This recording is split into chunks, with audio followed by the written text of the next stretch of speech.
j'avais réfléchi à une idée de trame justement sur l'année, avec un grand thème par trimestre. En fait. J'avais imaginé ça. Pour démarrer tout doux, justement, où la vie scolaire, elle aurait beaucoup de choses à faire. Donc bon, alors je me lance. Non, la charge il est en train de dire. Alors, trimestre. Ah bah, tu voulais du travail encore. Voilà, j'imaginais. Bon, ça, c'est que ma réflexion personnelle. J'ai concerté personne pour ça. Faire une première période sur organiser le présent. Donc, partir vraiment du présent de l'élève qui sort de l'école primaire, qui arrive au collège en 6e, qui doit prendre de nouveaux repères spatiaux et temporels, justement. Donc, les faire s'approprier leur emploi du temps, déjà, comprendre ce qu'est un emploi du temps, comment on gère son temps, comment la journée est organisée, comment la semaine est organisée, quitte à faire des petites activités de remise dans l'ordre des créneaux horaires de la journée, par exemple, en utilisant les connecteurs de temps qu'on peut voir en début d'année au collège, en français par exemple. Donc ça j'ai dit. Ensuite... Les connecteurs de temps, c'est quoi? C'est des connecteurs tout simples.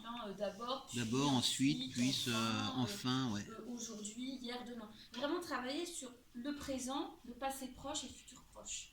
Donc se mettre vraiment à l'échelle de l'élève pour le coup, à ce qu'est son temps à lui.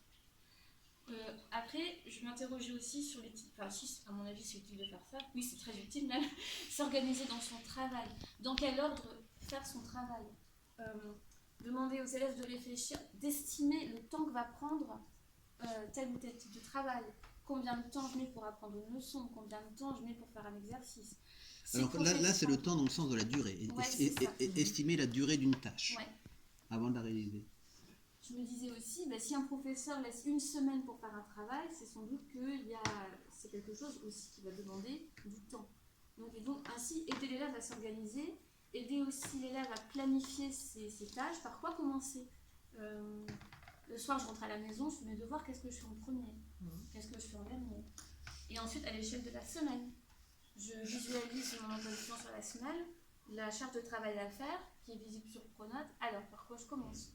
Ce travail-là va demander du temps. Peut-être que je vais fractionner. Je pense à des projets, faire des rédactions, par exemple, ça prend toujours du temps. Des projets d'art plastique, des DM de maths aussi. Alors, est-ce que je fais en plusieurs fois, par exemple? Ça, c'est vraiment dans le premier trimestre, sur l'organisation. Et ça permet aussi la contribution de toutes les disciplines, puisqu'il y a la progression de l'emploi du temps, il y a l'organisation du travail à la maison. Je sais pas, il y en a beaucoup de travail à la maison? En début d'année, pas tellement. Pas tellement. Ça vient... Après, ça arrive, c'est vite quand même. Ça vient assez vite quand même. Nous, dès la première semaine, on donne un devoir de mathématiques à faire à la maison. Donc, Ils sont durs, hein.